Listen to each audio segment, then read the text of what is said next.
Buenas noches y bienvenidos por tercer año. Gracias por la fidelidad. Y gracias a Gran Centra, gracias a Spy per Tu y gracias al Teatre Auditori de Granollers. Y bueno, este año simplemente comentaros que hemos cambiado el tema. El año pasado habíamos hablado de hablar de música, pero lo hemos dejado para el año que viene. Sin embargo, habrá algo de música y bueno, creo que si es posible podríamos poner unos segundos de un vídeo que nos han preparado. No sé si será posible, me escuchan ahí arriba, ¿verdad? Simplemente los primeros segundos para dejar alguna imagen del vídeo. Luego lo veremos completo, dura 14 minutos. Hacia el final del acto lo veremos completo. Bueno, mientras va entrando el vídeo, simplemente deciros que el tema de hoy, el viaje del alma, que es el viaje interior, el viaje del héroe, es un tema universal, es el tema del monomito del que habló Joseph Campbell, es un tema que está en todas las culturas, en todas las tradiciones, a lo largo y ancho del mundo y de la historia. Y quién mejor que Claudio Naranjo para hablarnos de ello. Solo que en esta ocasión, además, hemos querido invitar a algunos amigos más y me gustaría pedirles que entraran a Joan Garriga, a Paco Peñarrubia y a Francis Elizalde. Y también... Bienvenidos.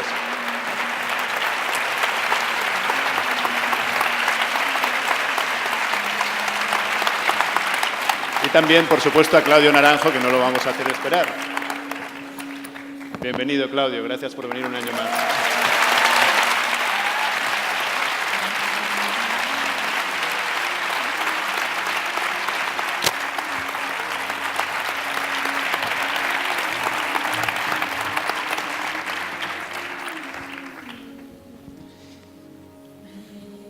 Quiero deciros brevemente una frase de cada uno de nuestros invitados. Joan Garriga es director del Institut Gestalt de Barcelona, es escritor, es autor de libros como ¿Dónde están las monedas?, El viaje del alma, El buen amor en la pareja, y es una persona muy referencial en el mundo de las constelaciones familiares.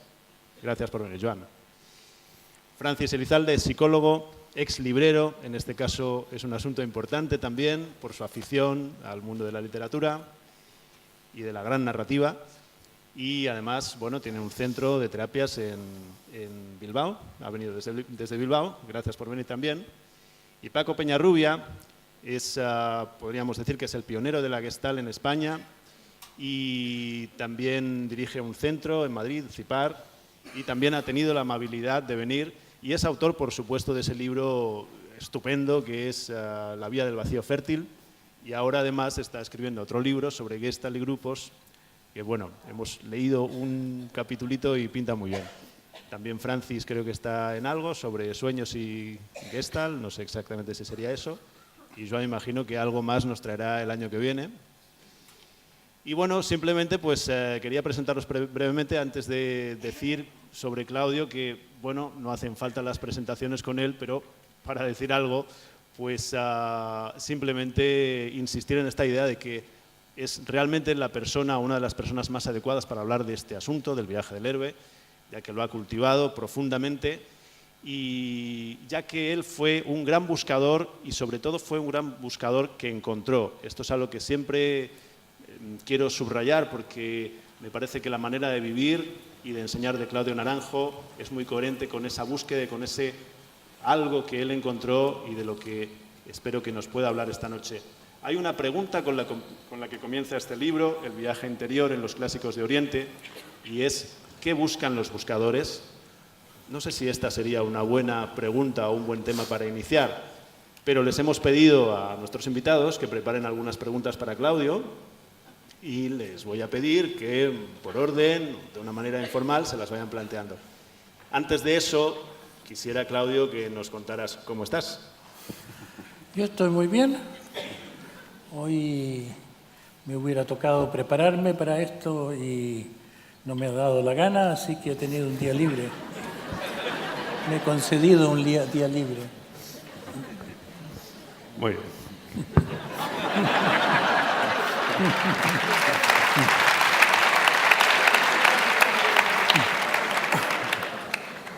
¿Cómo estás tú, Paco? Muy bien. Contento de estar aquí, muy contento de estar al lado de Claudio con este libro, porque cuando sacó Los Cantos del Despertar a mí fue una cosa que me deslumbró.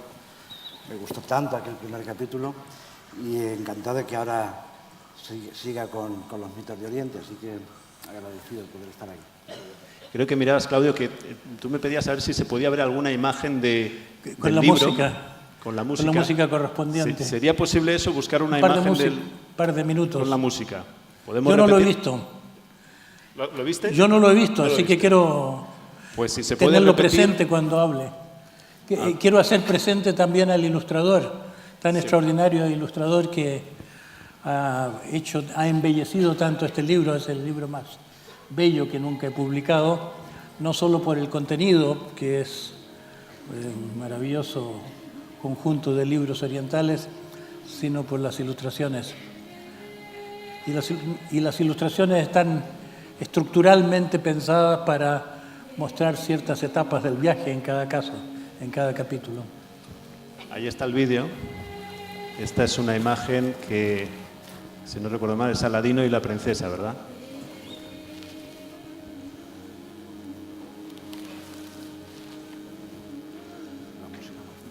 ¿Se puede poner un poco más fuerte la música?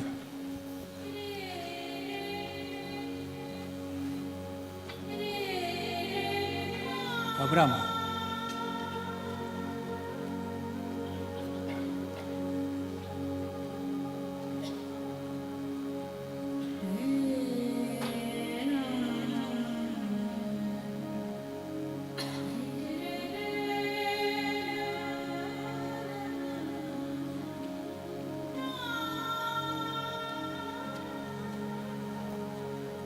Isaac bendiciendo a Jacob.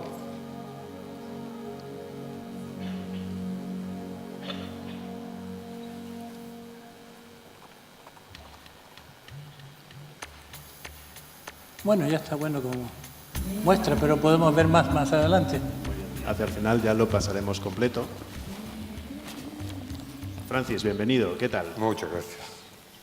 Bien, conmovido. ¿Conmovido? Conmovido, sí, conmovido. Conmovido de estar aquí, conmovido de estar con vosotros, conmovido de estar en Claudio. Es una situación que uno nunca se imagina, estar hablando, y conmovido porque hace muchísimos años, siendo un paciente que buscaba ver por dónde salgo, este señor empezó a hablar de Gilgamesh, de la epopeya de Gilgamesh, que era una cosa babilónica que uno decía que tiene que ver eso directamente. Pero no era directamente, era a través de la reflexión y de la señalización y de los pasos donde uno iba entendiendo que en el fondo no hablaba de un mito muy viejo solamente, sino que hablaba de uno mismo. Y eso ya lleva muchos años conmigo y estoy conmovido. ¿Y tú cómo estás, Joan? Yo contento de coincidir con Francis, con Paco, siempre feliz de la enorme sabiduría de Claudio y siempre dudando de a cuánto se puede acceder, ¿no? Pero leyendo el libro, el principal recuerdo que tenía era de cómo a través de Claudio a mí se me fue destapando el oído y ganando sensibilidad para lo trascendente también, para otra música interior. Y esta música, en cierto modo, se escucha a lo largo del libro. Así que... Hay que decir que, bueno, os hemos pedido a los tres que leáis este libro, entonces hay diferentes reflexiones, preguntas que se os han ocurrido y que le queríais plantear a Claudio, y yo creo que empezaremos directamente con alguna pregunta. ¿Os parece bien? ¿Quién se atreve a iniciar? A tirar la primera piedra. Lo tiro yo. No, quizás es una observación un poquito tangencial, pero lo primerísimo que me llamó la atención es cuando tú hablas del significado de la palabra héroe como servidor. Sí. Y entonces uno se pregunta, bueno, el viaje con sus zarandeos, con sus etapas, con sus movimientos, culmina cuando uno se siente servidor, cuando uno se reconoce como servidor. ¿Y servir qué o de qué manera? Sí. Tenía esta reflexión de qué significa servidor. Sí. Bueno, el así llamado viaje del alma o viaje del héroe es una manera abstracta una gran generalización, una manera de hablar del camino, de los infinitos caminos de cada individuo, que son siempre irrepetibles, pero tienen cierta estructura que se puede reconocer como la misma. Por eso el monomito del héroe, dice Joseph Campbell. Y si es así, si el mito del héroe en culturas muy diversas es el mismo, no porque haya habido influencias literarias, sino porque expresa ciertas experiencias humanas que se dan en todas partes. ¿Cuáles son esas experiencias? Podemos decir en una palabra, la experiencia de la transformación, la experiencia de una especie de metamorfosis que es parte de nuestra estructura psíquica, que es, o dicho en otras palabras, es parte de nuestro potencial humano. No hemos nacido para ser larvas, o así como no estamos destinados a quedarnos en la etapa del huevo. La mayor parte de la gente yo creo que se queda en un estado larval. Y por eso que Jesús dice en alguno de los evangelios, o en más de uno, le dice a Nicodemo, de verdad te digo que uno tiene que volver al vientre de su madre para renacer. Eso de volver al vientre de la madre naturalmente no es literal, sino que es como volver a un vientre interno, a un estado en que uno vuelve a ser un embrión en desarrollo, que se ha comparado, y los mexicanos, los indígenas mexicanos especialmente, lo han comparado a la metamorfosis de la mariposa.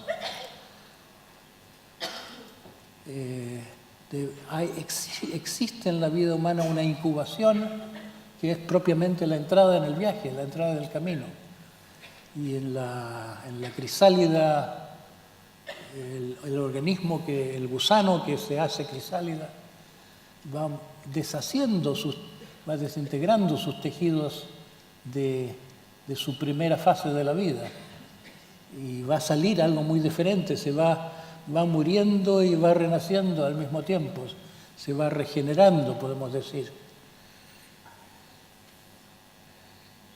Y sale un organismo muy diferente de la ¿cómo se llama? De la oruga.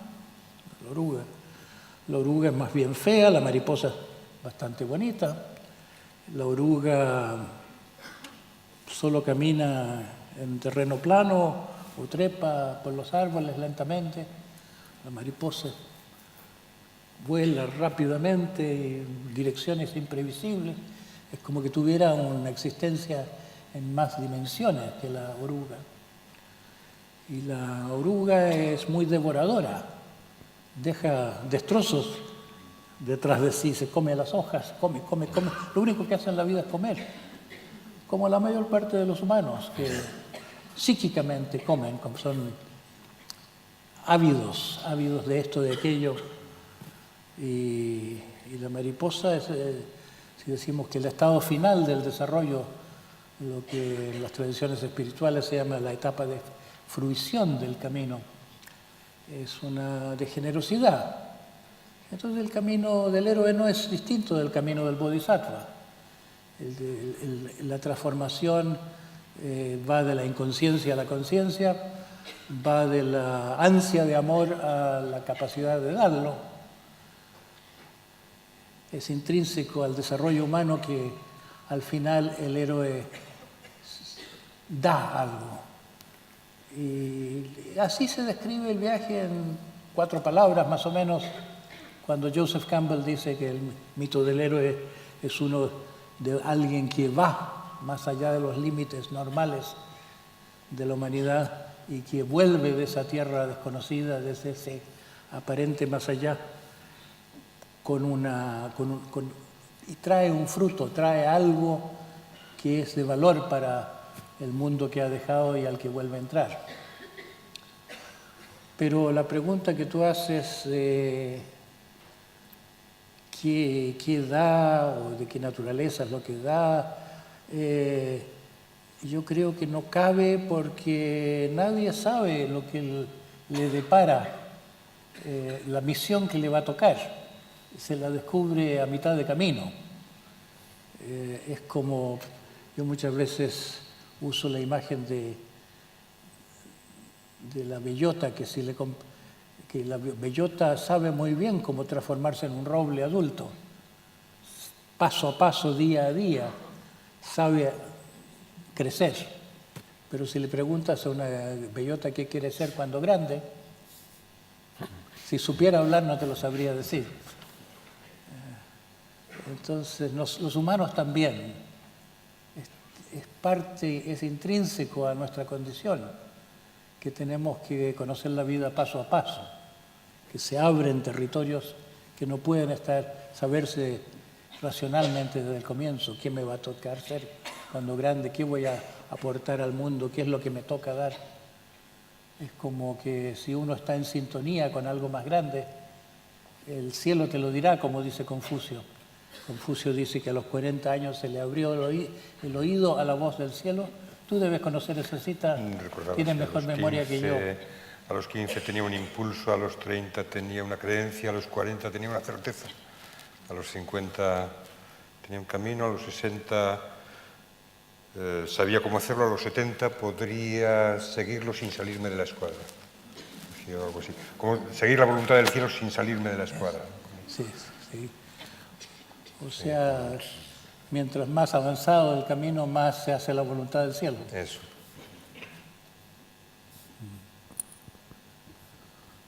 Paco, continuamos contigo. Muy bien. A ver, a mí lo que más me llama la atención en las historias de los héroes es esos momentos tan sanguinarios donde de pronto lo descuartizan, lo asesinan, lo trocean. Esa parte que claro, se entiende como disolución, renacimiento. Sí. Pero ¿no habría también una parte del proceso del viaje que sea físico, que sea como enfermarse también? No también, sé, también. A veces coinciden. Hay un libro de Gopi Krishna, un hombre que se interesó, cuya vocación fue hablar de la Kundalini, de la famosa Kundalini de la psicología tradicional hindú. La energía interior cuyo despertar acompaña el despertar al impulso evolutivo superior, cuando ya el viaje no es algo que uno hace, sino que, como en los cuentos de hadas, cuando empieza a ir a caballo, cuando encuentra el héroe un vehículo o se embarca, y es la embarcación que la lleva. La Kundalini lleva al individuo sin que ya pueda él volver atrás o tener segundas intenciones. Entonces, Gopi Krishna entró en esto meditando según las indicaciones de un tío que pasó por la casa cuando él estaba en el colegio. Él estaba preocupado por los exámenes porque le faltaba concentración, podía fallar a los exámenes, no quería hacerle eso a sus padres, que se sacrificaban por educarlo.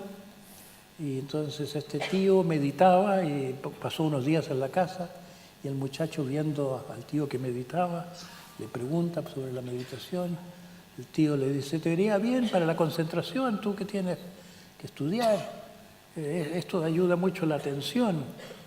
Y él se propuso entonces empezar a meditar y le fue muy bien en la meditación y en muy poco tiempo llegó al éxtasis oceánico, una vivencia del infinito y donde el yo individual se pierde, y vivió en un estado de gran inspiración y de gran éxtasis durante algún tiempo, pero después se le empezó a pasar y mientras más se le pasaba, más mal lo empezó a pasar, y este pasarlo mal era psíquico pero también físico. Y a mí me ha interesado mucho esto. Yo tuve una larga noche oscura del alma, como lo llama la mística cristiana, este periodo en que no es del ascenso de la Kundalini, sino el descenso posterior de la Kundalini, cuando el movimiento es como de integración, de traer a la tierra lo que se encontró en el cielo, por así decirlo, en los términos del viaje del héroe. El héroe quiere llegar al cielo y quiere llegar encontrar a la princesa que todos buscamos intrínsecamente, pero cuando llega al cielo se da cuenta que qué valor tiene eso si no está en la tierra. ¿Qué se hace con eso si no se lo trae a la tierra, a la vida? Entonces, este hombre escribió un libro en colaboración con la persona que estaba liderando el Instituto Jung en aquel tiempo. ¿Cómo se llama? El que habló de soul making, Hillman. Hillman lo entrevistó largamente y escribieron un libro en que él iba contando su proceso, la biografía de su despertar espiritual, y Hillman hacía sus comentarios junguianos. Y tanto la influencia de ese libro en Estados Unidos fue, entre otras cosas, despertar no solo una cultura sobre el despertar de la Kundalini y los problemas de la Kundalini, sino que una clínica, un centro. El Grof y su mujer fundaron ¿cómo le llamaron? Ya no me acuerdo el nombre. Como, por ejemplo, una mujer que fue secretaria de este centro para accidentes de la Kundalini, porque había tantos accidentes de la Kundalini en California. Pero me decía que se presentaban a veces personas que no eran buscadoras, que simplemente tenían un despertar espiritual. Y recuerdo que me contaba específicamente una señora que había venido a verla con el síntoma clínico y le decía: Dios se me sentó en la cabeza y me trae muchas complicaciones. No me siento bien.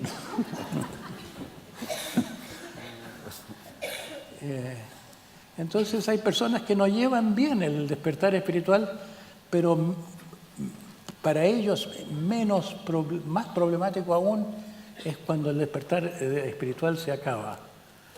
Y eso era el contenido de un cuento de las 1001 noches que comenta o reescribe Idries Shah en un libro que se llama Cuentos de los derviches. Habla del famoso cuento del genio y el pescador. Pescador en cuyas redes cae una botella y él abre la botella con su codicia, con su ansia de algo, y allí sale como una nube, una forma gigantesca del jinn, del espíritu que estaba allí en la botella, destinado a ponerse al servicio de quien la abriese esta botella, pero parece que estaba ya muy resentido este espíritu de estar demasiado tiempo en la botella y se puso muy amenazante hacia al tipo que lo había liberado y que se veía en peligro de muerte.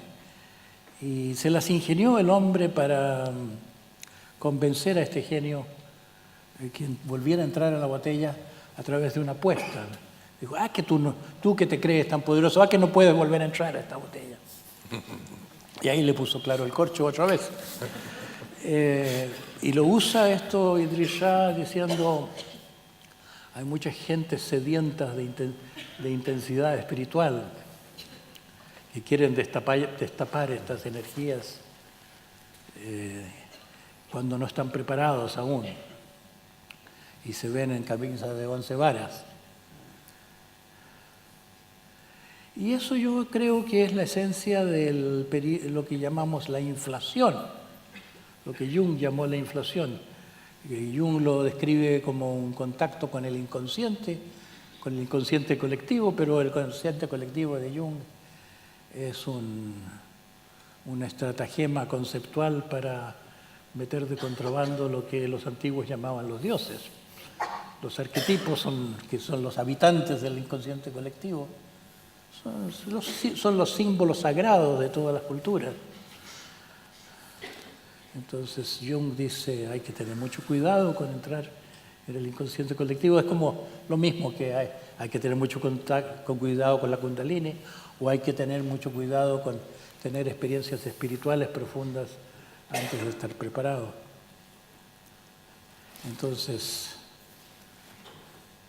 hay el asunto de que el viaje del héroe tiene el peligro, no solo el peligro de quedarse pegado, sino también el peligro de andar demasiado rápido. Como que un progreso que no va aparejado a una suficiente disciplina del ego para que el ego no se apropie de esas energías demasiado potentes. Por eso yo hablo de inflación. ¿Cómo lo llamo? Hace tiempo que no hablo de estas cosas. El síndrome de inflación postiluminativa.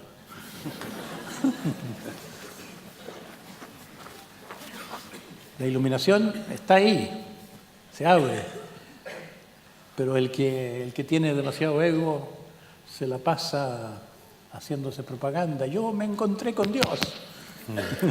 Yo estoy muy cerca de Dios y te lo puedo mostrar a ti. Te lo vendo. O como el aprendiz de brujo, el famoso cuento también del aprendiz de brujo, que en una película que yo vi a los 12 años y que debe estar todavía en circulación, que se llamaba Fantasía. Walt Disney usa una música de Paul Dukas, que se llama El aprendiz de brujo, y mete a Mickey Mouse llamando a las aguas para sentirse él que él domina las aguas, y vienen las aguas y empiezan a llegar el lugar donde está, pero después no sabe el conjuro para que las aguas se retiren, y casi muere ahogado por su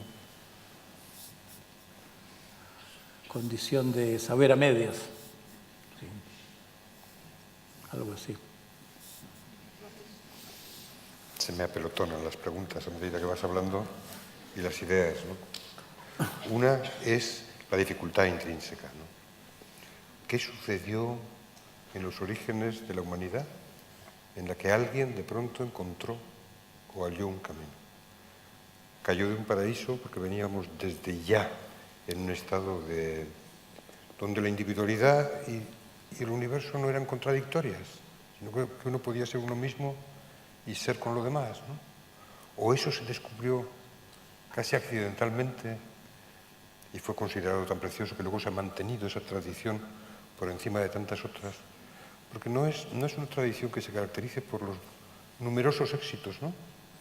Quiero decir, El camino espiritual, dices tú. El camino espiritual, ¿no? No, tiene poco rendimiento. Y sin embargo... Es casi tan difícil como la psicoterapia. La psicoterapia. que no son tantos los resultados. Y sin embargo, escuelas de larguísimo recorrido y enseñanzas extraordinariamente sofisticadas permanecen ahí para intentar una y otra vez y le dan ese valor de lo precioso, ¿no? A mí eso te llama la atención el contraste me impone, ¿no? Eso es. De cuántos llamados y cuán pocos elegidos. Sí, y sin embargo el valor que tiene eso a la hora de que se sigue transmitiendo, ahí está estas epopeyas que vienes diciendo, que son Mahabharata, ¿desde cuándo está eso escrito, no? Y se mantiene y se transmite de padres a hijos y se cuenta y se habla y se dice y se procura y se mantiene. ¿No había alguna tradición que decía que si unos cuantos no se iluminan en cada generación el mundo se desvanece? ¿Hay algo de eso? ¿Hay hoy en...? Bueno, hay, claro que hay. Sí, se dice eso, que sobrevive el mundo porque hay esa luz de unos cuantos cuya conciencia actúa sobre el mundo sin que se sepa cómo. No sé, hay varias preguntas en lo que tú planteas, pero me parece, yo lo que imagino de cómo sucedieron las cosas es que es perfectamente cierto que hubo una edad de oro, como ya dice la mitología, que hubo un tiempo en que nuestros remotos antecesores no habíamos caído de una especie de paraíso interno. Por más que la vida fuera difícil, pues ya que nació nuestra especie durante la última glaciación, la tuvimos dura, pero como que no habíamos caído del contacto con el ser, o del contacto con nosotros mismos, del contacto, la solidaridad con la vida. Parece que hubiéramos caído a través de la necesidad del canibalismo. Parece que no solo empezamos a comernos a los animales que tanto queríamos, porque no podemos comparar el amor que le tenemos ahora a los animales, que es muy poco, al amor a los animales que tenían seres que estaban todavía en esa condición primigenia que es una solidaridad de todos los seres naturales unos con otros, como una comunión de los animales en que participó el ser humano. A mí me conmovió mucho cuando leí la historia de cómo los esquimales criaban a los osos para comérselos, pero les enseñaban a los osos que ellos estaban destinados a este sacrificio que los llevaría al cielo. No sé si los osos se lo creerían o no, pero eran bien intencionados los esquimales al prometerles que sus vidas no terminarían trágicamente. Es decir, necesitaban los esquimales, por el amor que le tenían a los osos, contarles este cuento, engañarlos para engañarse a sí mismos, de que no estaban haciendo algo terrible. Era terrible para ellos. Pero parece que no solamente comíamos osos y otros animales en la infancia de nuestra especie, como cazadores, recolectores, nómades, sino que empezamos a comernos a nuestros primos, los Neandertal. No están completamente de acuerdo los arqueólogos y paleontólogos, pero es muy sugerente que los cráneos de Neandertal que se han encontrado están todos perforados. Parece que nos gustaban mucho las proteínas del cerebro. Había mucha necesidad. Y yo creo que hubo un tiempo en nuestra especie en que hubo que darle solemnidad religiosa a este sacrificio que se hacía necesario para la supervivencia de la especie. Y entonces se instauró la idea de los sacrificios. Los sacrificios, la violencia se institucionalizó para poder, a través de la santificación de la violencia, apaciguar la culpa, sentirnos un poco menos monstruos, creo yo, porque es universal en las religiones la existencia de los sacrificios y es muy enigmático de otra manera. Pero creo que me olvidé de la pregunta. No, ya está.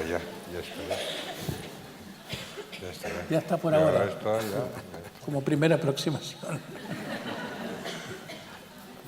Me acordaba de Der Susala, ¿te acuerdas de una película?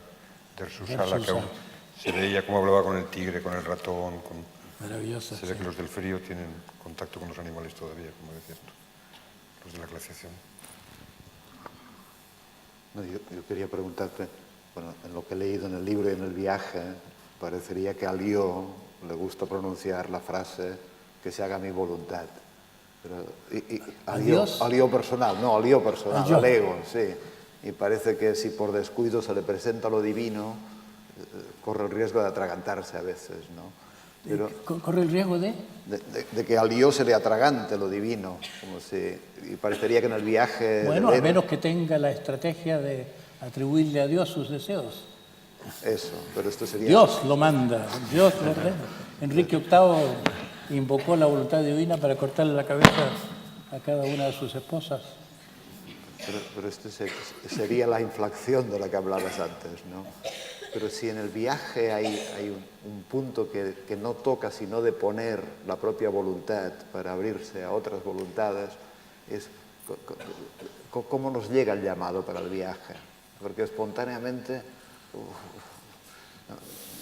uno no sé si lo desea tanto. A veces lo dice que lo desea, pero por oídas, pero no tanto porque sea como el anhelo profundo. ¿O cómo ves tú esto? ¿Cómo se recibe el llamado? ¿Qué ocurre? Bueno, yo creo que tú conoces mi observación de que hay un tipo de carácter que no cree en nada, o hay un par de caracteres que no creen en nada, cuyo único problema casi es no creer en nada. Y no parece problema, parece una ventaja. Pero yo creo que eso es algo que ya se ha adoptado por desilusión ante la vida, por la dureza de la vida, por ese pensamiento infantil decepcionado. Uno se vuelve un descreído, pero yo creo que el llamado es intrínseco a la naturaleza humana, como decir que tenemos una sed metafísica, que la búsqueda llámeselo la búsqueda de Dios, búsquese la búsqueda del misterio, la búsqueda de algo más allá de nuestro horizonte, la búsqueda de más de lo que podemos abarcar con nuestra experiencia, como si supiésemos inconscientemente que hemos sido castrados, o si supiésemos que hemos sido lobotomizados. Sería tal vez la mejor metáfora, porque lo que hace la crianza, lo que hace la educación, es especializarnos tanto en la racionalidad y en la normatividad, que se puede decir que es una enseñanza enajenante con respecto a nuestra parte instintiva y con nuestra parte amorosa, que solo se recupera hacia el fin del viaje, la parte que hoy en día sabemos que tiene que ver con el cerebro medio o materno, el sentido amoroso materno que tiene toda madre de mamífera con respecto a su cachorro, es que de ver en el otro su propio yo, ver al otro como yo, lo que Martin Buber llama entender el tú es el otro yo. Eso es una capacidad que hoy en día se dice innata, que hay neuronas espejo, hay toda clase de cosas que se han descubierto en la fisiología para apoyar la idea que... Entonces, tenemos partes que hemos perdido, así como el paraíso perdido de las leyendas, hemos perdido la mitad intuitiva de nuestra corteza cerebral, hemos perdido nuestro cerebro medio, que es eclipsado por el cerebro que se especializa en conseguir cosas, el cerebro rapaz, podemos decirlo, el cerebro predador. Las civilizaciones, la educación en la actitud predatoria que los cazadores antiguos necesitaban para sobrevivir, pero se nos está haciendo ya bastante obsoleta. Y hemos enajenado al animal, la vida instintiva. Los pueblos primitivos son muy respetuosos de los animales, aman a los animales como si fueran cada uno un San Francisco. Se comunican con los animales a veces y aman la tierra, se preocupan tienen una actitud de cultivo de la tierra, no de explotación de la tierra. Cosas que diríamos nosotros que son fruto de un desarrollo, pero no, son más bien fruto de una recuperación de algo perdido que está en nosotros. Así que la búsqueda, yo creo que es la búsqueda de nosotros mismos, o la búsqueda de nuestra integridad perdida, la recuperación de muchas habitaciones o lugares dentro de nuestro castillo interior, como decía Santa Teresa.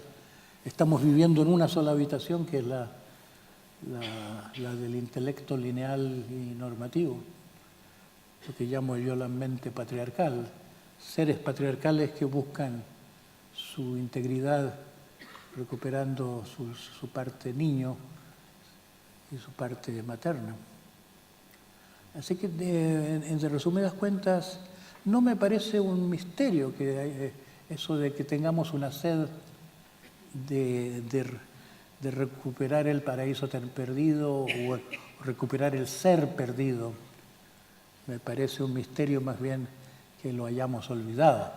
Como ¿qué hizo la cultura con nosotros para que olvidemos tan profundamente esa sed y nos digamos, no, yo tengo bastante con este mundo? Pero ¿no sería cierto que a veces la llamada toma la forma de contrariedad, como si el alma nos impone algún tipo de contrariedad para someternos a otra búsqueda? Ah, sí. Es cierto. Yo muchas veces pregunto, cuando estoy trabajando con un grupo, que todavía trabajo con grupos de vez en cuando, pregunto, ¿qué es lo que más les ha servido en el viaje? Y es el sufrimiento, especialmente la muerte de personas cercanas, o la casi muerte propia. Hace lo que llaman los americanos Near Death Experience. No sé si tienen alguna sigla en castellano, pero los americanos dicen NDE, Near Death Experiences, experiencias de proximidad a la muerte. Cuando Dostoyevsky, cuando lo iban a fusilar, y cuando dispararon una primera ronda y cayeron muertos todos los que habían sido llamados al frente, y después llaman a otro pelotón con Dostoyevsky ahí, y había llegado el indulto del zar, que lo mandaba a Siberia en vez de matarlo, y estuvo años y años en Siberia pasándolo malísimo, donde muchos morían por el frío y el trato. Y él creía que le quedaba muy poca vida, estaba en cualquier momento para darse la orden de fuego. Y describe esta escena que es de su propia vida, la pone en boca del príncipe Mishkin, el príncipe idiota, su novela. Dice que estaba ahí mirando la luz dorada del sol que se reflejaba en la cúpula de una iglesia. Y era tan bella esa luz dorada. Y saber que le quedaban segundos de vida la embellecía más. La transitoriedad la hacía de una belleza inefable y de una intensidad tal que él llegó a preguntarse, ¿y si yo no muriese, podría yo vivir con esta intensidad? ¿Podría yo seguir vibrando tanto, tan fuertemente con la belleza del mundo? Y le parecía que no. Y ahí le llegó el indulto. Era una broma que le querían hacer los oficiales, de exponerlo a esta casi muerte, pero fue como una muerte interior, fue una despedida. Hay gente que han sobrevivido a una despedida así, que han muerto internamente. Beethoven también, cuando estaba a punto de quitarse la vida y escribió el famoso documento, el testamento de Heiligenstadt, donde decidió en vez que iba a ser algo que requería más coraje que quitarse la vida, seguir viviendo como sordo y completar su obra. Sentía tan fuertemente su misión como compositor que determinó que iba a hacerlo a pesar de este grandísimo obstáculo. Entonces se puede decir que Beethoven ahí enfrentó la muerte cara a cara, estuvo preparado para la muerte y de allí consiguió algo que no había visto antes, la posibilidad de desafiar la muerte, de triunfar sobre la muerte, no dejarse detener.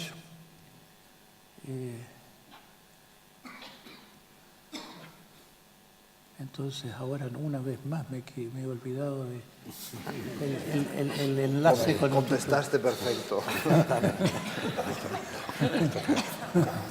Era sobre la contrariedad. La contrariedad, el alma, sí. ¿no? Y la muerte cercana. Sí. Y cuando... Una cosa que la sacas de este libro, pero que otras veces también os hablo de ella, el héroe de pronto hace trampas, por ejemplo, Jacob suplanta a su hermano y se hace pasar por el otro, o Abraham casi comercia con su mujer para salvar la vida. Esas trampas que hace el héroe como parte del camino, que luego se revelan que son sabias. Pero ¿cómo saber esa paradoja de lo egoico, lo sabio, en ese tipo de actividad, de trampa, ¿no? Sí. Yo lo de Abraham no lo veo como trampa, lo veo como un gran desprendimiento. Van entrando a Egipto, él intuye que la belleza de su mujer le va a interesar mucho al faraón y que si sabe que son marido y mujer, no le cuesta nada al faraón eliminarlo. No, es costumbre de las personas de gran poder no importar mucho la vida individual de los desconocidos. Entonces le dice a su mujer, digamos,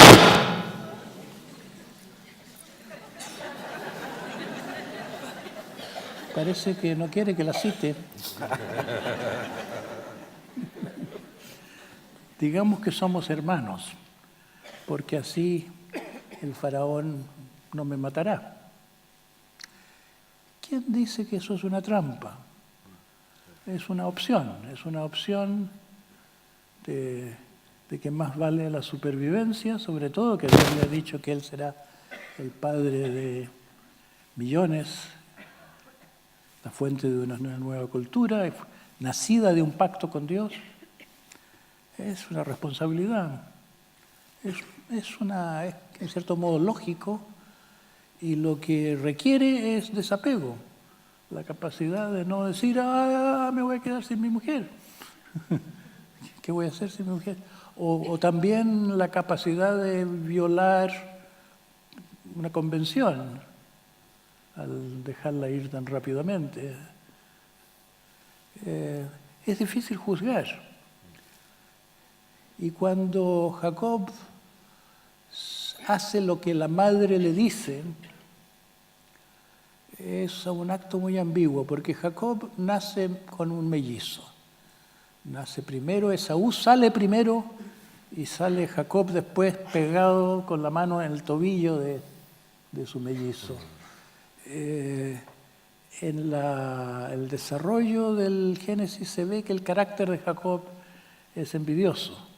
Es un descontento que siente que el hermano lleva las ventajas, que a él le tocan los trabajos, que le toca muy duro, es engañado. Entonces, pero Esaú es como un personaje solar, de esos que le gusta la vida al aire libre y la vida de cazador. Y Jacob es un hombre recogido, introvertido, más lo que es el carácter del pueblo judío, de la cultura judía en general. Nunca se ha visto que se echen a la mar, o que un judío cazador es... no, casado sí, pero cazador no. Entonces, cuando la madre le dice, ve tú, recibe la bendición tú, yo creo que hay una convicción, que la madre prefiere a Jacob. Y al honrar en la voluntad de la madre Jacob, no se puede exactamente decir que sea un tramposo. Esta trampa ordenada por la madre tiene detrás de sí una intuición de que es a él que le toca, que le debería tocar, y que el padre es un hombre parcial a quien le gusta mucho comer carne. Y entonces le gusta a Esaú porque es cazador y le trae unos guisos muy buenos. Así que es un padre muy patriarcal, un padre un poco parcial, y le hacen como que padre y madre no tienen la misma estatura en la cultura patriarcal de aquel tiempo. Las mujeres ya estaban bastante sometidas, y entonces, ¿quién dice a quién le tocaba prevalecer con su voluntad?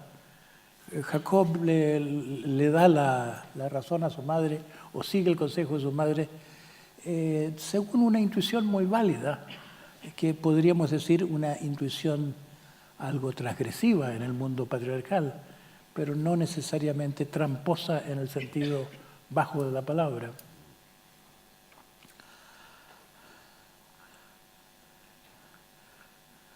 No sé si alcanzo a responder con eso.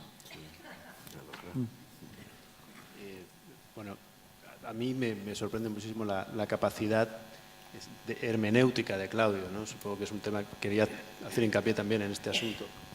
Es decir, en el momento en que leo las interpretaciones de Claudio sobre el Antiguo Testamento, sobre los patriarcas, sobre Moisés, o incluso la historia de Aladino, u otras de Cantos del Despertar, me parece estar encontrándome con libros nuevos, con cosas que no había leído, con cosas que no me habían contado. Y me sorprende mucho.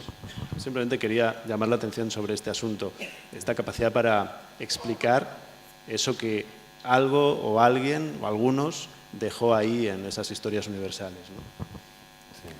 Yo una vez hablé con un profesor de Cábala en la Universidad de Jerusalén, Moshe Idel se llamaba, y le compartí con él mi visión de esa parte de la historia de Moisés como parte de la experiencia mística universal, de que Moisés se libera de Egipto, deja atrás el ego, digamos, o el ego, una buena parte del ego, luego asciende al Sinaí, se encuentra con Dios, y luego le quedan 40 años en el desierto, hasta la tierra prometida. Exactamente lo que dice la tradición sufí de que hay un periodo de expansión y luego un periodo de contracción. Y como yo los viví muy dramáticamente, la expansión a través de unos 3 años y luego la contracción a través de más o menos los que le tocó a Moisés el Sinaí, muy bien, muy cabalmente vividos, a mí me parecía obvio. Y Moshe Idel me decía, no hay el concepto de la noche oscura del alma en la tradición judía. Y mi posición ante eso es, bueno, los judíos se han olvidado de su saber antiguo.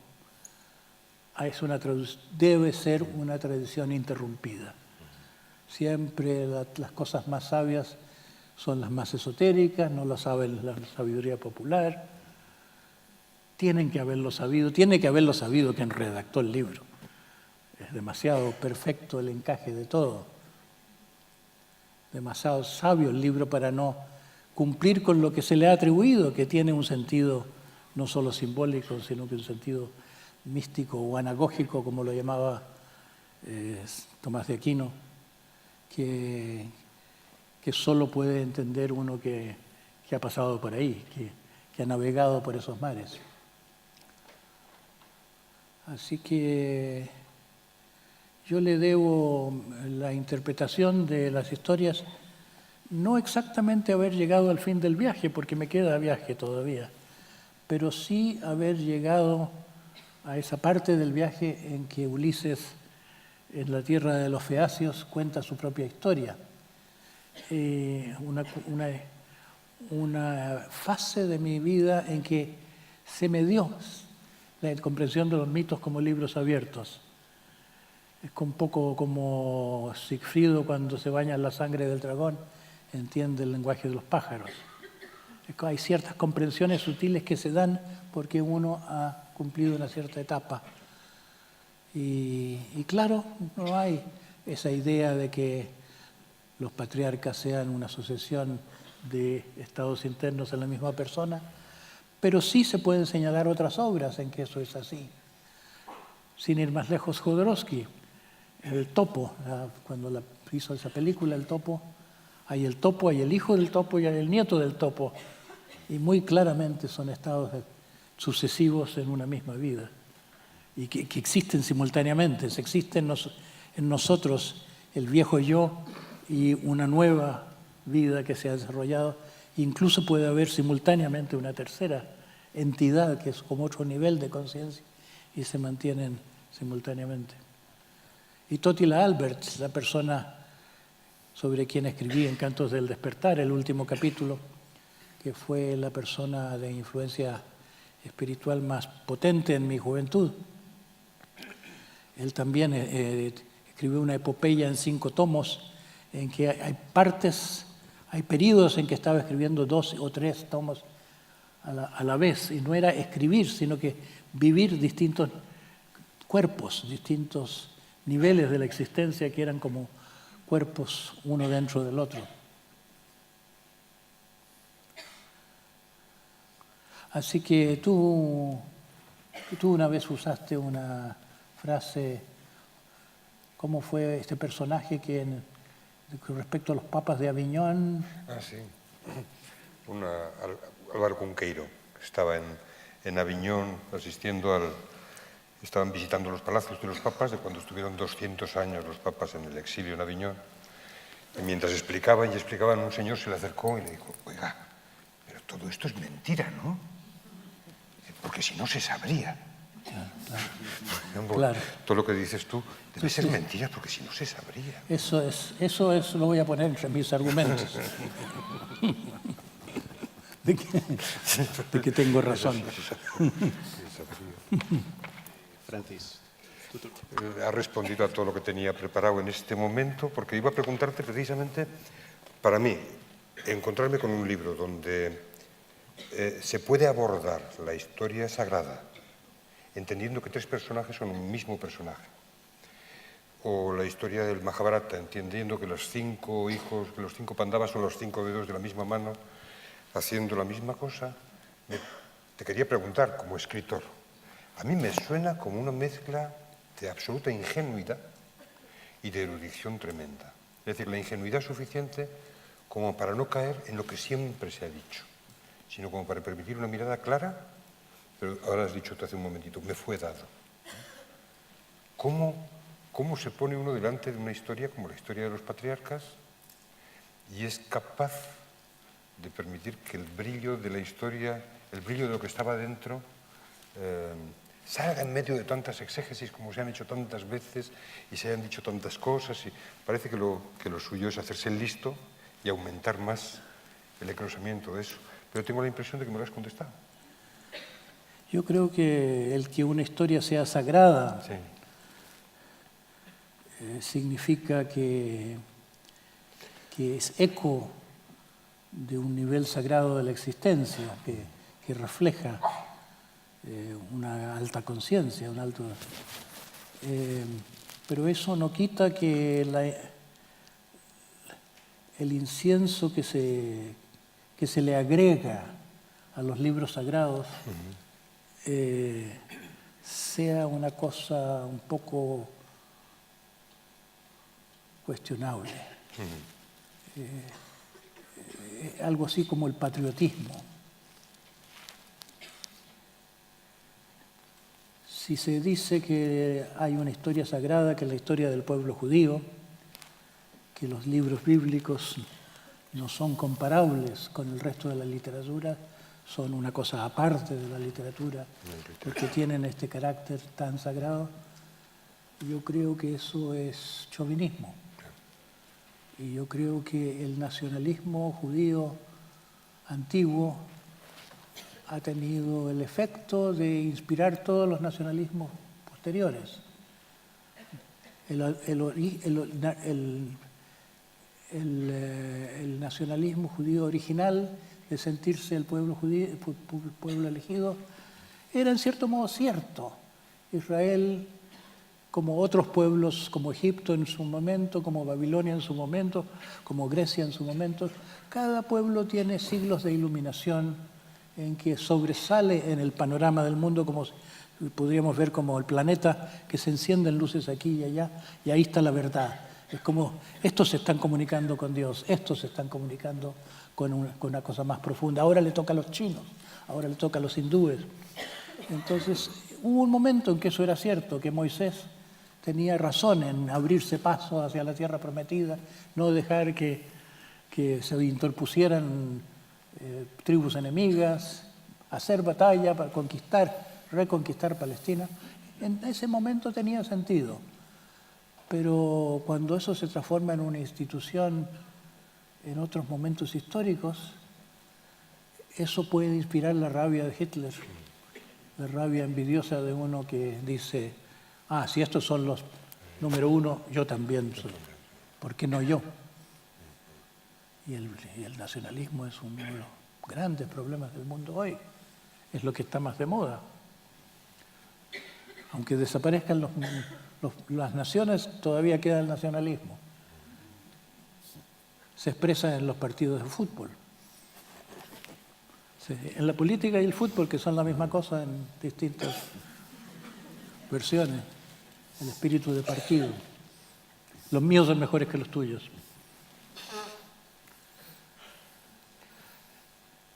Pero creo que me desvié de la pregunta otra vez. Y dos cositas y ya te paso. Me ha gustado mucho en dos momentos, como es el mito y como son las epopeyas, como es ese mundo tan grande. Hay un momento, me parece que es al final en Gesar, en que hablas de la sacralidad de la maternidad, en que hablas de la sacralidad del nacimiento. Como que venga una criatura a este mundo, no es que tengamos un niño, es que el universo se muestra de una nueva manera a través de la llegada estamos a punto de Navidad, ¿no? Y me parecía conmovedor y tan cercano y tan inmediato como alguien que tiene hijos, que tal vez en un momento sí que se siente y se percibe que ahí está todo, ¿no?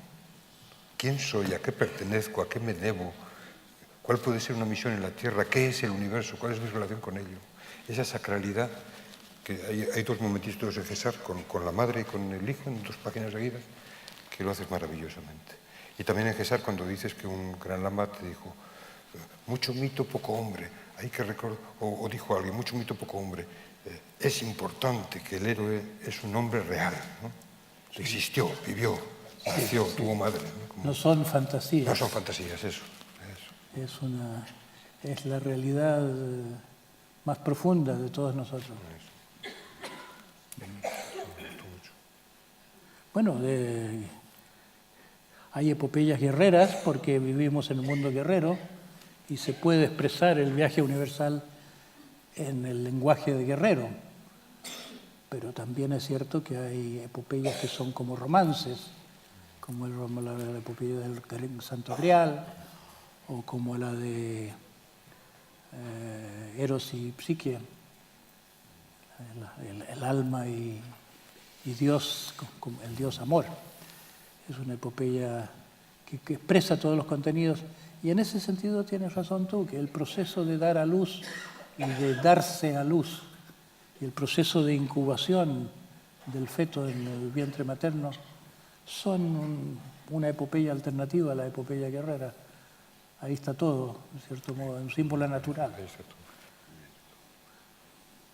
Un símbolo mucho más natural que el símbolo de la guerra, aunque haya un poco de sangre en el parto.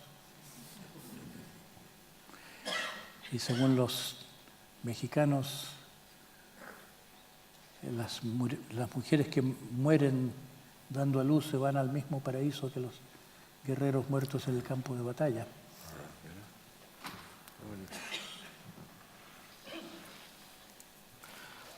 Una muy personal, ¿en qué fase del camino estás tú, Claudio? Los Feacios, por cierto, es muy cerca de Ítaca ya. Yo creo que lo de los Feacios ya pasó en mi vida, pero ¿cómo decir lo que me queda? Uso un símbolo judío. En la tradición judía hay lo que se llama el árbol de la vida, en que ciertos símbolos llamados los sefirot, son emanaciones divinas o los rostros de Dios, con las cualidades divinas, que se relacionan un poco con los planetas, estos sefirot se arman en una estructura que se parece a la de un árbol, pero que tiene 3 columnas, un tronco central y 2 columnas laterales, y tiene una estructura de varios triángulos superpuestos. Son 9, pero uno se repite arriba y abajo, haciendo que sean aparentemente 10. Probablemente es el origen del enegrama, el árbol de la vida. Y en la tradición judía se relacionan estas distintas esferas del árbol de la vida con personajes bíblicos. Entonces, está Abraham, y yo me sentí Abraham cuando hice el retiro en el desierto de Chile, que cambió mi vida. Cuando volvía caminando a la ciudad más cercana a la ciudad de Arica, me sentía como un extraño entre extraños, en tierra de extraños, y reconocía esa frase que me venía como una frase dicha por Abraham. Sentí una gran afinidad con Abraham. Y hubo una época en que me sentí con mucha afinidad con Isaac, el que se deja engañar conscientemente, porque una versión de la historia es que Isaac no se da cuenta de nada, pero la versión que cuentan los rabinos es que Isaac se hace el tonto. Un poco como el emperador Claudius, que sobrevivió tanto porque parecía que no tenía ninguna importancia. Entonces yo me he ido identificando en forma muy fuertemente sentida a través de mi vida con estas figuras, no porque me hubiera sido inculcado, sino porque algo que había oído y que no me había llamado la atención en la época se me empezó a tomar vida a medida que pasaba por estos territorios.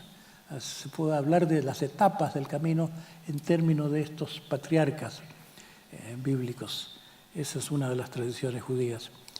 Entonces, yo hasta hace poco he estado sintiendo que estoy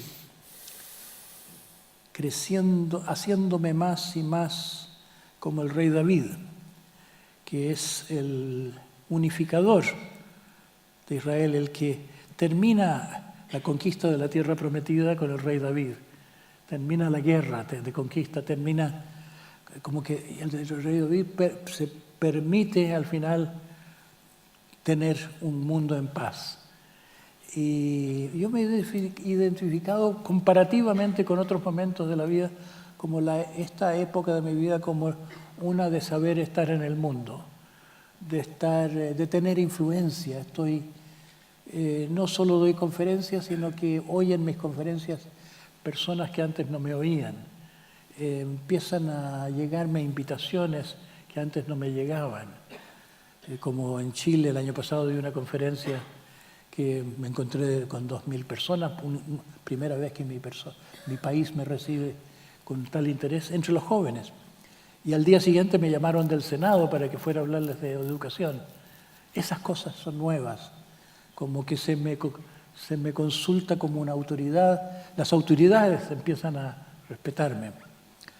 Entonces, según este mapa bíblico, lo que viene después del rey David es Salomón.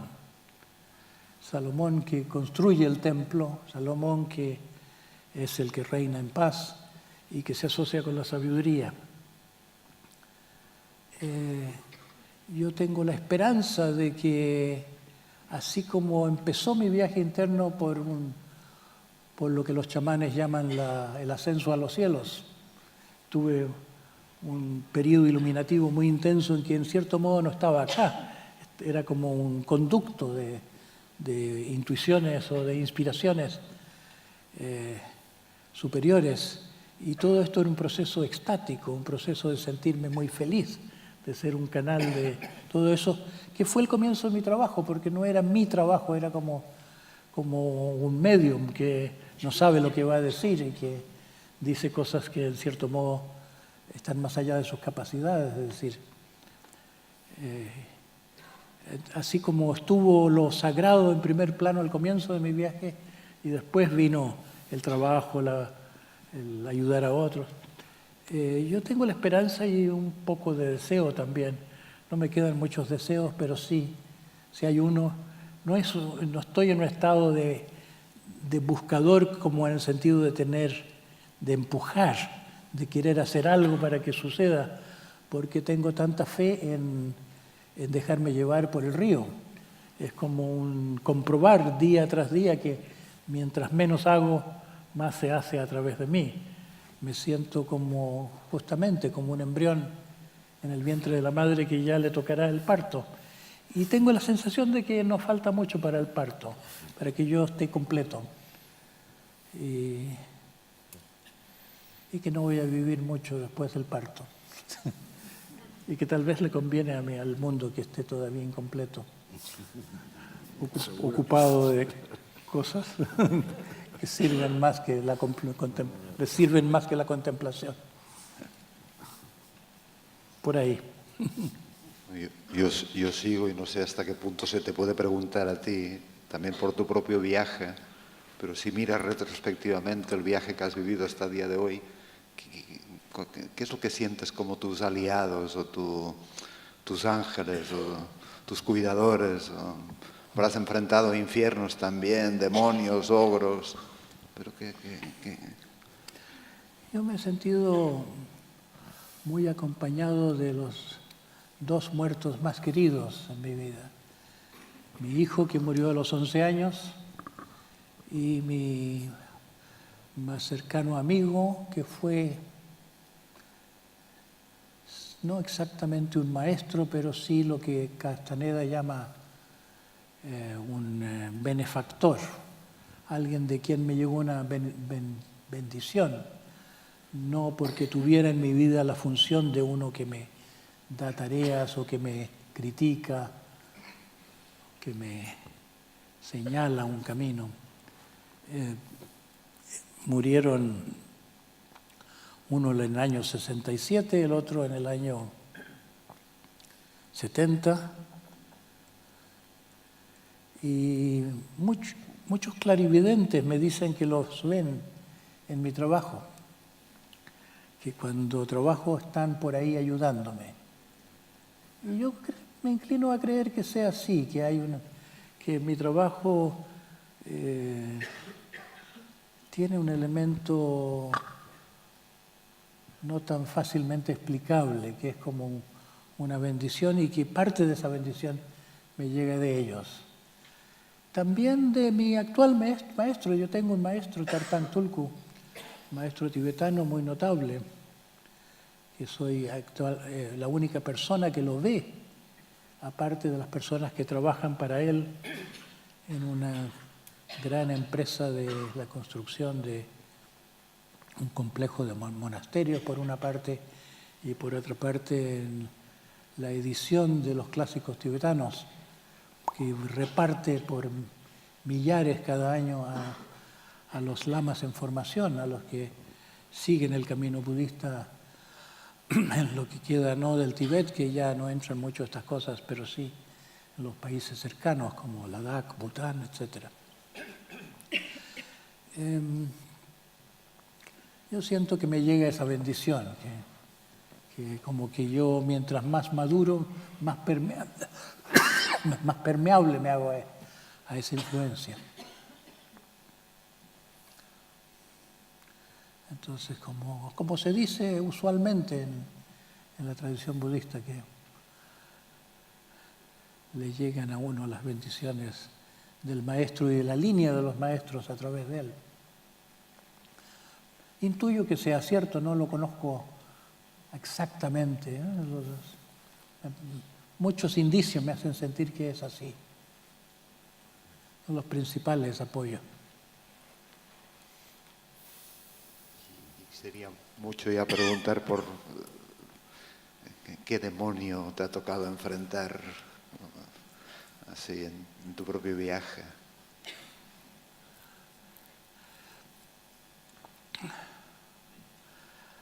Yo he tenido el equivalente del enemigo del héroe en los cuentos de hadas. Para cada héroe hay un contrahéroe que es un impostor. Yo abrí el terreno de la aplicación psicológica del enegrama y surgió todo un movimiento de falsos maestros de enegrama que podrían decirse piratas del enegrama, que no me mencionan, pero todo lo tomaron de mis discípulos. Mis discípulos fueron los primeros que enseñaron el enegrama, pero lo enseñaron solo los discípulos que rompieron el contrato de no hacerlo. El contrato escrito que firmaron en el momento de entrar en el trabajo conmigo. Entonces hubo unos pocos que se tomaron esa libertad y empezaron este movimiento. Entonces, ese hecho histórico de que haya tenido un movimiento rival, un movimiento que me echa al suelo para poder sentirse válido, me ha hecho entender otras cosas parecidas.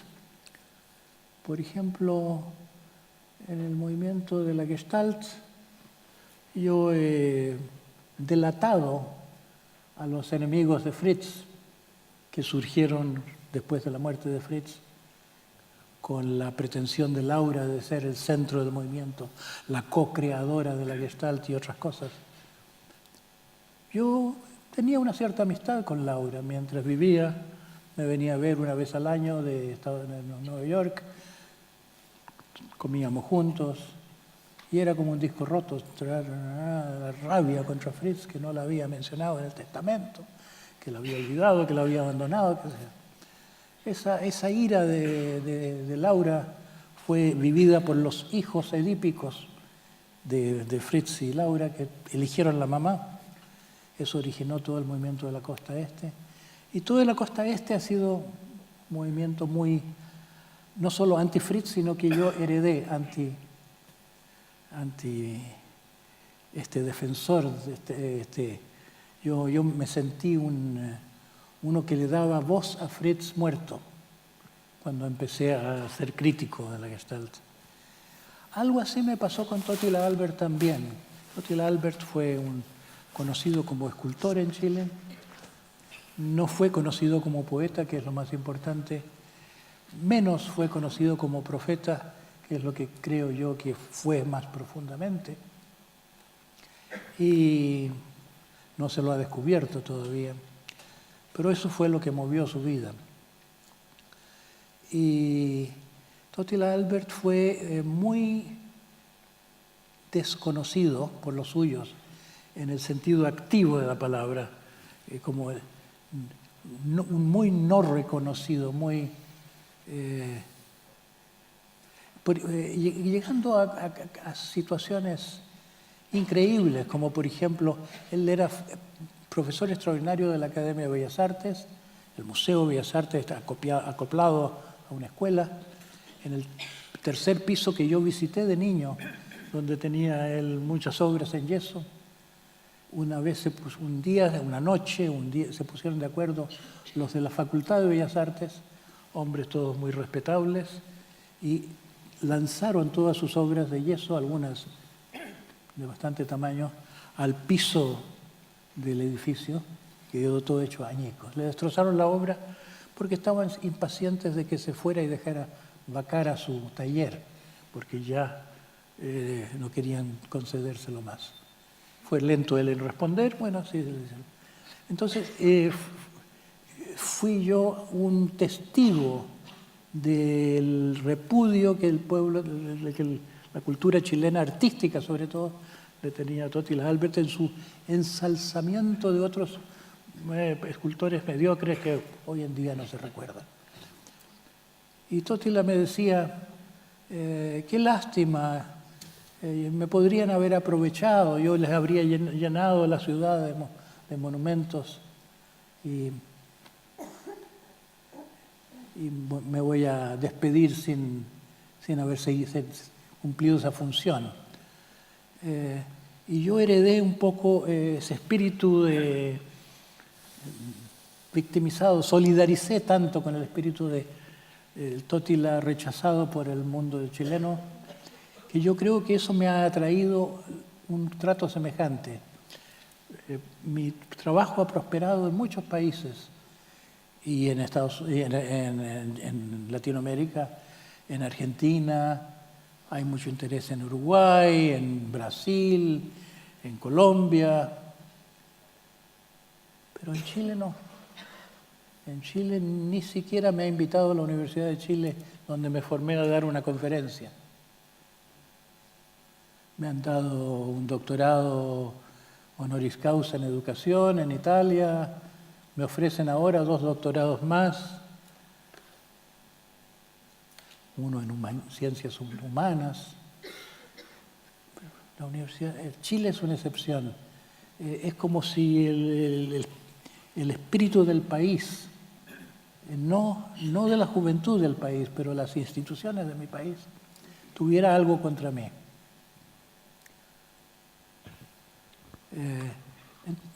Pero terminando brevemente, muchos movimientos gremiales, así como mencionó el enegrama y la Gestalt, movimiento transpersonal.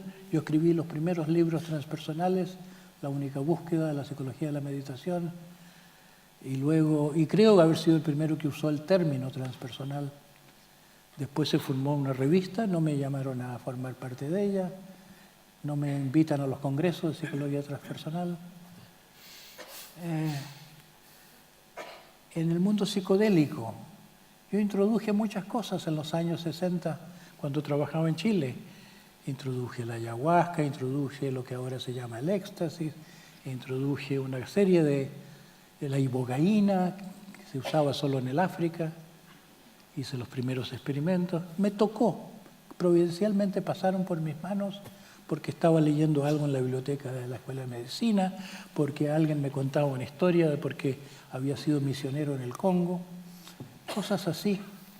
Y así que introduje muchas cosas. Y cuando había los primeros congresos en el mundo psicodélico siempre querían tenerme. Solo fui al primero de todos, organizado por la Universidad de California. Después falté por distintas razones, por viajes, por no ser cómodo para el momento. Lo tomaron como falta de solidaridad tribal. Ahora estuve en Rusia, recibí una invitación de MAPS, Multidisciplinary Association for Psychedelic Studies. Yo creía ser amigo del que creó esta institución, un hombre con cierto dinero que quiso dedicar a la promoción de la investigación de psicodélicos. Me parece perfectamente legítimo, y quiso dedicar su dinero a abrir el camino legal para la investigación. Yo no le he hecho nada, y lo creía un amigo, pero ahora en Rusia me pide un grupo que por favor me reúna con ellos en una actitud socrática, quieren tener un coloquio. Yo les digo, tengo las horas contadas, estoy aquí 3 días en San Petersburgo haciendo un taller, tengo 81 años de edad, no me da mucho la energía, tengo algunos compromisos.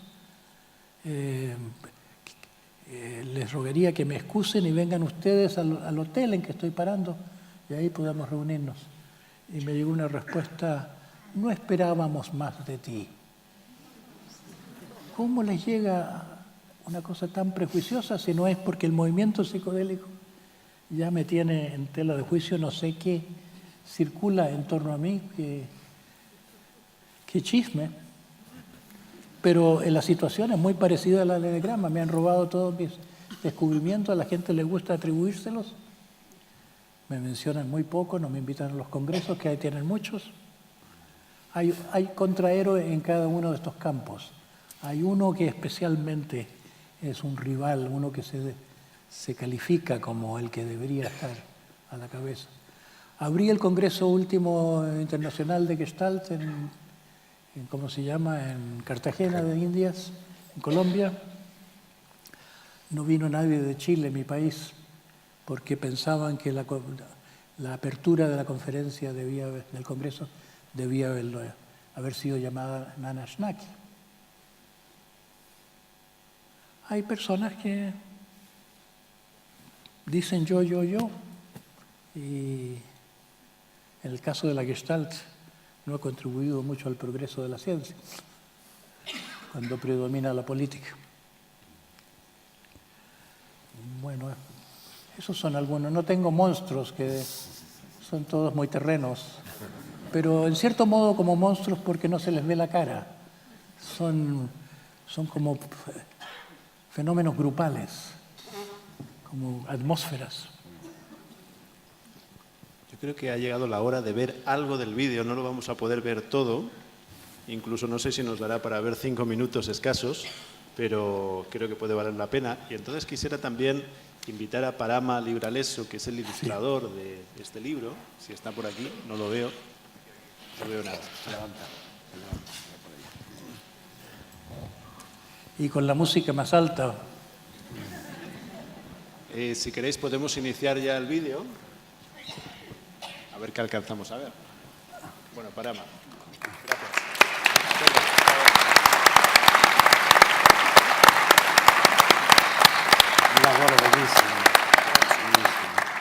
¿Podemos iniciar el vídeo?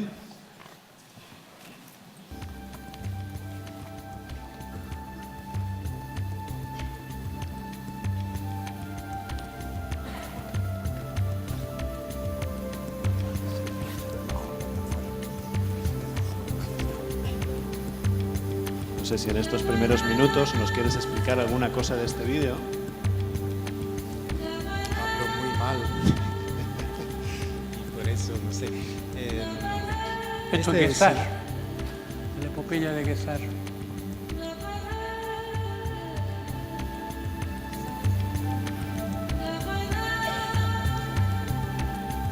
El autor del video es un músico italiano, bastante famoso en Italia. Se llama Fabio Pianigiani y es un músico terapeuta también.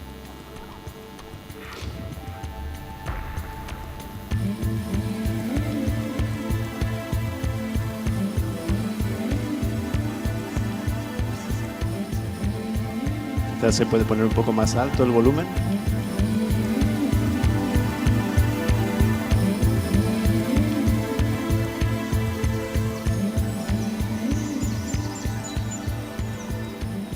Es el final de Guesar.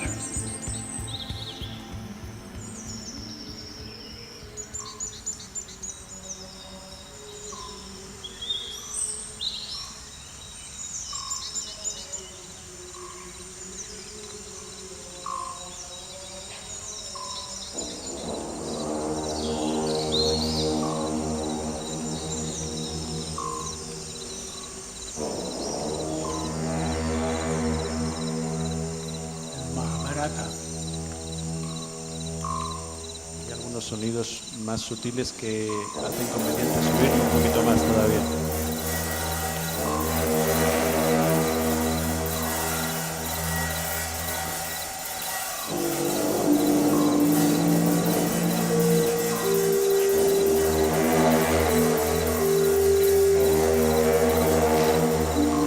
Los héroes del Mahabharata condenados.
muy inspirador y tenemos que ir acabando. Vamos a ser gestálticos y os voy a pedir una frase, una reflexión a cada uno de vosotros para terminar.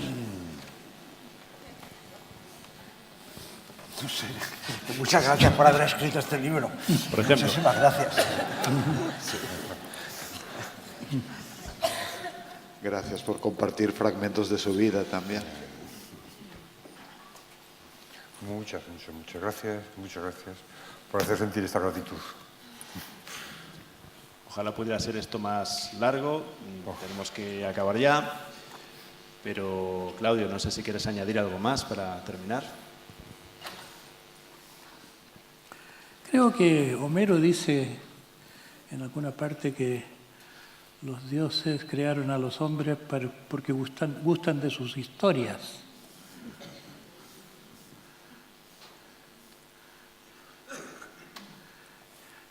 Yo creo que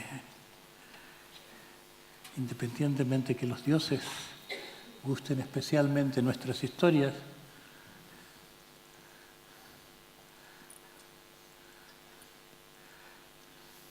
es como una frase para hacernos sentir cuán importantes son lo que parece solo historias. Una vez estuve en un congreso que terminó con una foto, no era el final, sino que en algún momento se tomó una foto de grupo. Era un congreso sobre la teoría humanista. ¿Existe algo así como una teoría detrás de la psicología humanista? ¿O solamente un conjunto de opiniones? Y estaba ahí, creo que el que tomaba la fotografía pidió que sonriéramos y después se le ocurrió pedirle a Gregory Bateson, que estaba en esta reunión, que él nos hiciera sonreír. Y él dijo, voy a contarles una historia. Había un computador enorme que habían hecho el ELIAC, el primero de los grandes ordenadores, ocupaba una gran habitación, y querían hacerle una pregunta realmente importante. En esa época las preguntas había que traducirlos en una cinta de papel perforada, forma informática, difícil traducir el lenguaje, pero ¿cómo formular la pregunta? La pregunta era el sentido de la creación del universo.